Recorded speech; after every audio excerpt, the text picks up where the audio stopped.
Kollarımdan kopardığın bu kanlı eller senin sonun olacak.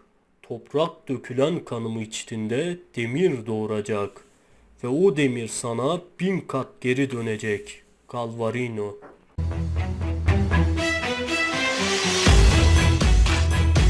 Tarihler 16. yüzyılı gösterdiğinde İspanyollar yeni keşfettikleri kıtada işgallere başlamışlardı.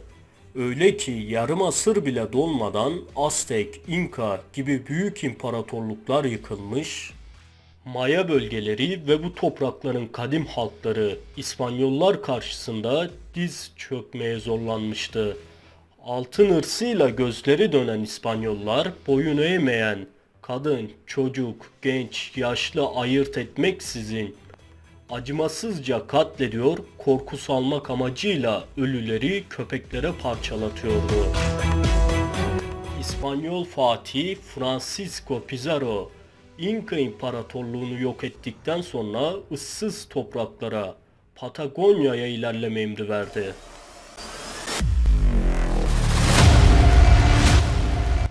Fakat ıssız sandıkları bu topraklarda kolları mızraktan yaratılmış Galvarino ve boyun eğmektense yok olmayı yeğleyen halkı Mapuche duvarına çarpacaktı.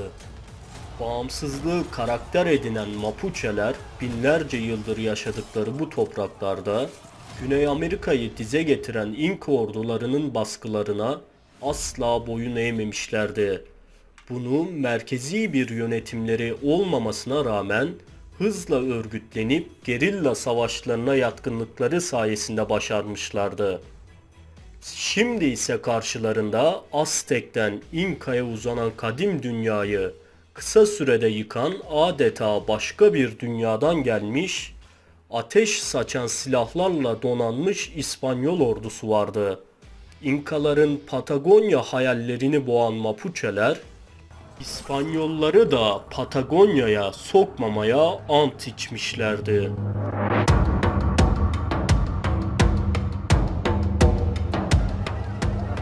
1536 yılına gelindiğinde İspanyol orduları Diego de Almagro komutasında Patagonya seferini başlatmıştı. Seferin ilk hedefi Itata Nehri'nin ötesine geçmekti. Bu görevi Almagro'nun emriyle ordunun ön saflarındaki isim olan Gómez de Alvarado üstlenmişti. Gómez de Alvarado savaş alanında en ön saflarda askerleriyle birlikte çarpışan oldukça güçlü bir komutandı. Sahip olduğu savaş tecrübesi ve cesareti sayesinde Diego de Almagro en kritik görevlerini daima ona takdim ederdi. Gómez de Alvarado üstlendiği görev üzerine Nisan ayının yağmurlu bir sabahında güneşin doğuşuyla ordusunun Itata Nehri'nin ötesine geçmesinin emrini verdi.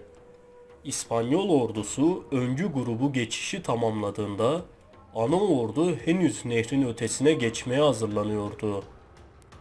Aniden nehrin ötesindeki ormanlardan ve tepelerden insan sesine benzemeyen, kulakları sağır eden uğultular duyuldu. Islıklar ve boğuk bağırışlar sesin yönünü belirsiz hale getiriyordu. Bir süre sonra kesilen seslerden sonra taş yağmuru başlamıştı. Ne olduğunu dahi anlamayan İspanyol ordusu taş yağmuru altında nehrin ötesine geçen İspanyol birliklerinin vahşi hayvan figürüne bürünmüş saldırganlar tarafından bedenleri paramparça edilerek nehre atıldığını görmüştü. Gómez de Alvarado askerlerinin uzuvlarının nehirde sürüklenmesini izlemekten başka bir şey yapamamıştı. Oysa ki kendisine bu toprakların ıssız olduğu söylenmişti. Ama gel gelelim karşısında binlere dayanan kana susamış bir ordu vardı. Ordusunun bocaladığını gören komutan derhal geri çekilme emrini verdi. Bu olay tarihe Itata Nehri vakası olarak geçti.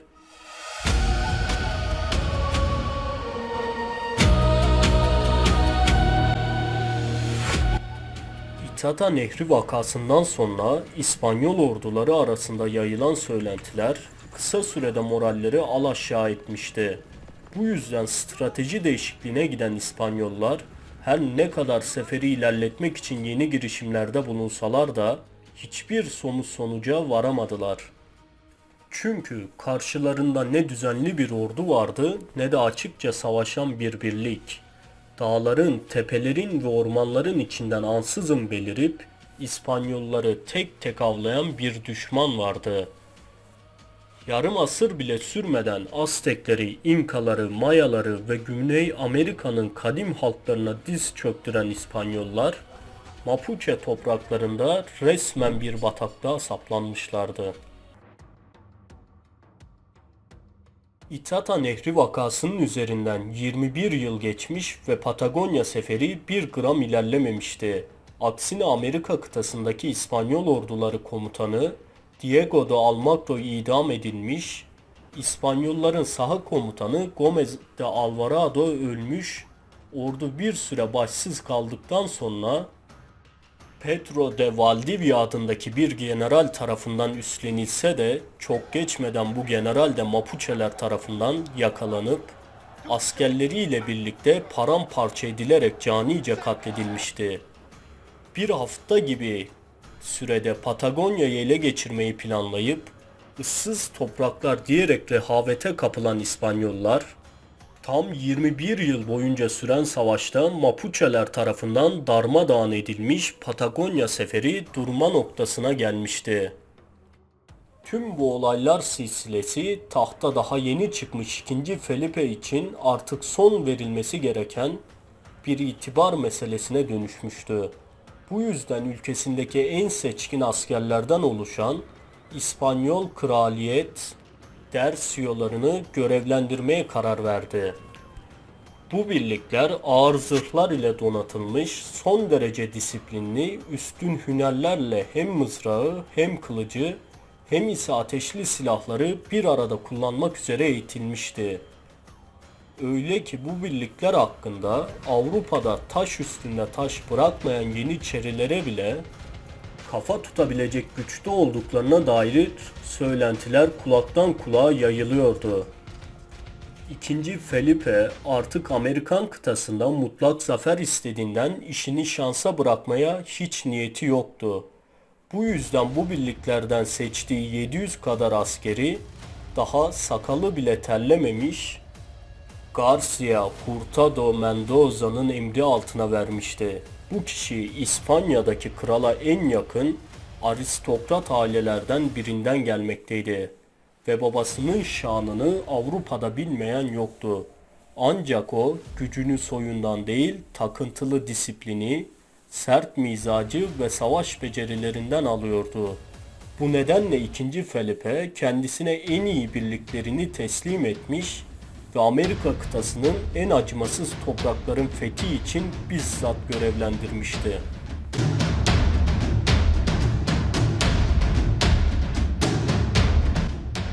1557 yılına geldiğimizde fetih görevini üstlenen Vali Mendoza Patagonya seferi için hazırlıklarını tamamlamıştı.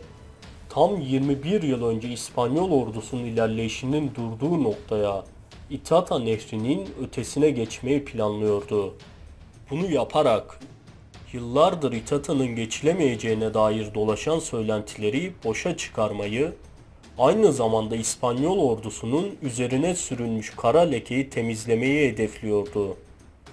Nisan ayına gelindiğinde Garcia Hurtado de Mendoza Itata Nehri'nin geçilmesi emrini verdi. Geçiş sırasında Mapuche savaşçıları her ne kadar engellemeye çalışsa da bu kez hiçbir sonuç alamadılar ve ormanlara çekilmek zorunda kaldılar. İspanyol ordusu Itata Nehri'ni rahatlıkla aşmayı başarmıştı. Bunun nedeni tesadüf değildi. Bu, Vali Mendoza'nın üstün zekasından kaynaklanıyordu. Göreve geldiği ilk günden itibaren sürekli olarak keşif birliklerini Itata Nehri'nin çevresine yolluyor, ifşaladığı Mapuche savaşçılarını gönderdiği seçkin askerleri tarafından öldürtüyordu.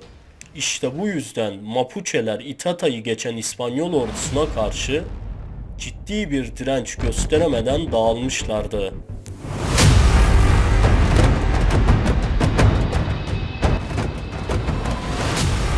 İspanyolların Itata Nehri'ni geçmesiyle birlikte Mapuche'ler arasında panik başlamıştı. Mapuche lideri Caupolicán tez zamanda İspanyolların durdurulması gerektiğini düşünüp 4000 Mapuche savaşçısı ile kısa sürede Itata Nehri'ne ulaşmıştı. İspanyol birliklerinin ilerleyişini görse de açık arazide savaşmanın intihar olacağını biliyordu. Bu yüzden ordusunu ormanlık araziye dağıttı. Bu sayede İspanyol ordusuna pusu kurarak imha etmeyi planlıyordu. Fakat Caupolicán'ın henüz bilmediği bir şey vardı. O da İspanyolların keşif birlikleriydi. Bu birlikler Mapuche'lerin ormanlık arazilere yayıldığının haberini çoktan Vali Mendoza'ya ulaştırmıştı. Mendoza vakit kaybetmeden en seçkin askerlerinden oluşan bir birliği doğrudan Caupolicán'ın üzerine göndermişti. Ve savaşın fitili böyle ateşlendi. Liderlerinin saldırı altında olduğunu gören Mapuche'ler gerilla taktiklerini bir kenara bırakarak tüm güçleriyle İspanyol ordusunun üzerine taarruza geçti. Bir yanda Yeniçerilere bile kafa tutabilecek güçte ateşli silahlar ile donatılmış 700 kadar İspanyol kraliyet askerleri, diğer yanda ise ellerinde sapanlar ve mızraklar ile yıllarca İspanyollara kök söktüren 4000 kişilik Mapuche savaşçıları. Savaş güneşin doğuşundan kısa süre sonra başlamıştı. Mapuche'ler korkutucu çığlık sesleri eşliğinde İspanyol birliklerine durmaksızın saldırıyorlardı. Fakat ne ellerindeki sapanlar, ne oklar, ne ise mızraklar İspanyol birliklerine karşı hiçbir işe yaramıyordu. İspanyol Kraliyet Birliği sahip oldukları hünerler sayesinde resmen Mapuche'leri tek tek katlediyordu. Güneşin batışına kadar süren kanlı muharebe, Caupolicán'ın çekilmesiyle birlikte son bulmuştu. Lagunilla Savaşı olarak tarihe geçen bu savaşta Mapuche'ler 1500 kadar ölü, 150 kadar esir vermişti. Buna karşın İspanyollarda ise kayıp sadece 30 kişiydi.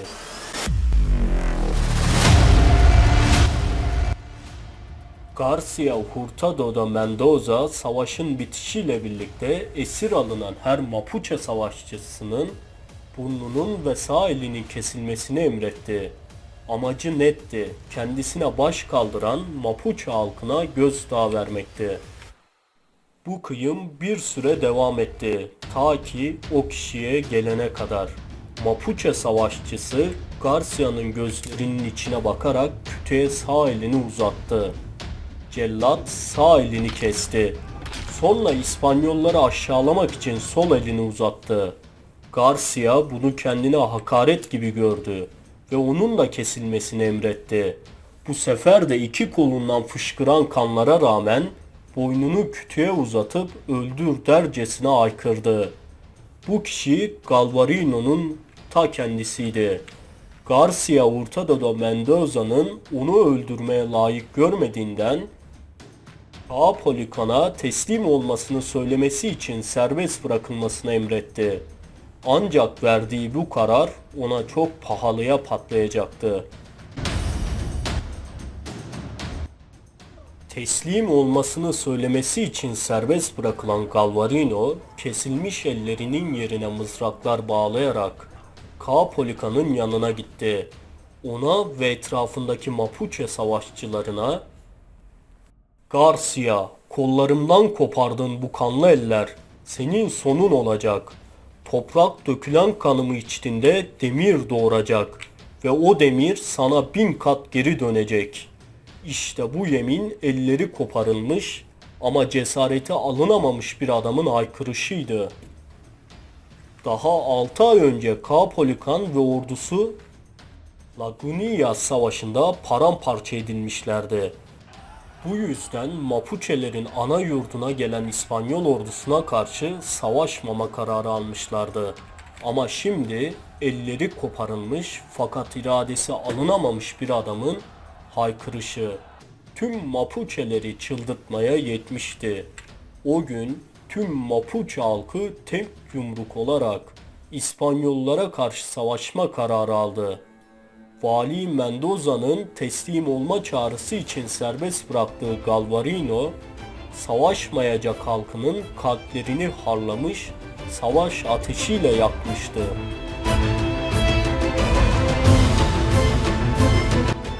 Lagunillas Savaşı'nın üzerinden çok geçmeden İspanyol orduları Mapuche ana yurduna yakın bir yerde kamp kurmuşlardı. Mapuche'ler için bu topraklar atalarının binlerce yıllık yurduydu ve şimdi karşılarında işgalciler vardı. Caupolicán komutasında 15.000'den fazla Mapuche savaşçısı sabaha karşı Milla Rapua Ovası'nda toplandı. Bu bölge İspanyol kampı için kör noktadaydı. Bunu bilen Caupolicán günün doğuşuyla birlikte İspanyol ordularının devriye değişimleri sırasında bir anlık baskınla yok edilecekti. Ancak savaşın kaderini küçük bir an belirledi. İspanyol kampında güneş doğarken çalınan borular. Bu sesle irkilen Caupolicán bir anlık telaşla savaşçılarına saldırı emri vermişti. Oysa ki daha saldırıya geçmenin zamanı değildi. Fakat bunu İspanyolların kendilerini fark ettiğini düşünerek yaptı. Ama İspanyollar her 30 Kasım'ın sabahı San Andres günü kutlardı. Bu çalan borular da bunun habercisiydi. Caupolicán saldırma emrini çoktan vermişti. En ön safta Galvarino olmak üzere Mapuche'ler akın akın İspanyol kampına doğru taarruza geçtiler. Her ne kadar baskın gibi görünse de İspanyol kampındaki birlikler San Andres gününü kutlamak için gün doğmadan uyanmışlardı.